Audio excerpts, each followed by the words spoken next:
एकवीरः पुरा पवित्रायाः गङ्गानद्याः तटे अनेकानि लघुराज्यानि आसन्।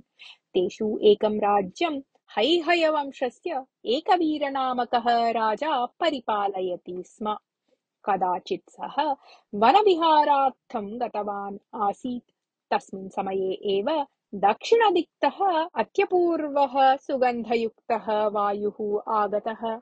सुगन्धः कुतः आगच्छन् अस्ति इति ज्ञातुम् इच्छन् एकवीरः कुतूहलेन तस्यां दिशि गतवान्। अनतिदूरे एकं सरोवरम् आसीत्। तस्य मध्यभागे एकं विकसितं कमलपुष्पम् आसीत्। एकवीरः तद्दृष्टवान्। तस्य सरोवरस्य तीरे रुदतीं काञ्चित् युवतीम् अपि दृष्टवान् सः।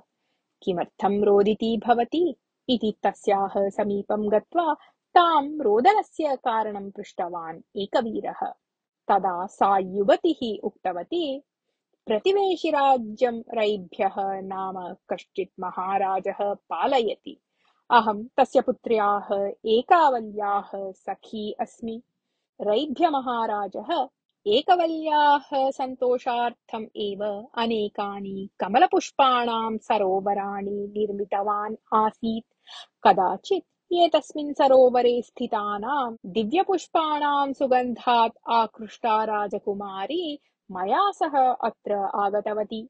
तस्मिन् समये अत्र आगतः कालकेतुः नाम कश्चित् राक्षसः मम सख्याः एकवल्याः सौन्दर्यं दृष्ट्वा तस्मात् अनुरक्तः अभवत्।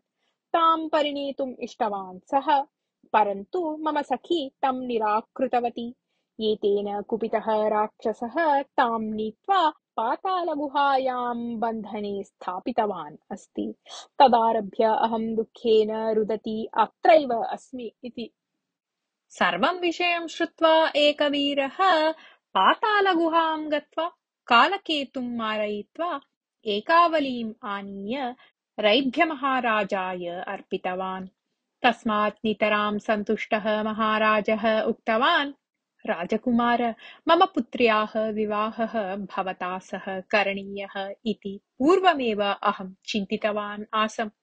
तदर्थं भवन्तं सूचयितुं मन्त्रिणः प्रेषणम् अपि चिन्तयन् आसम्, किन्तु तावती काले तस्याः अपहरणम् अभवत्।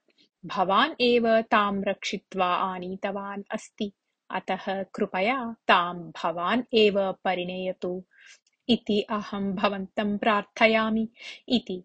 एकवीरः अस्तु इति उक्त्वा सन्तोषेण एकावलीं परिणीतवान्।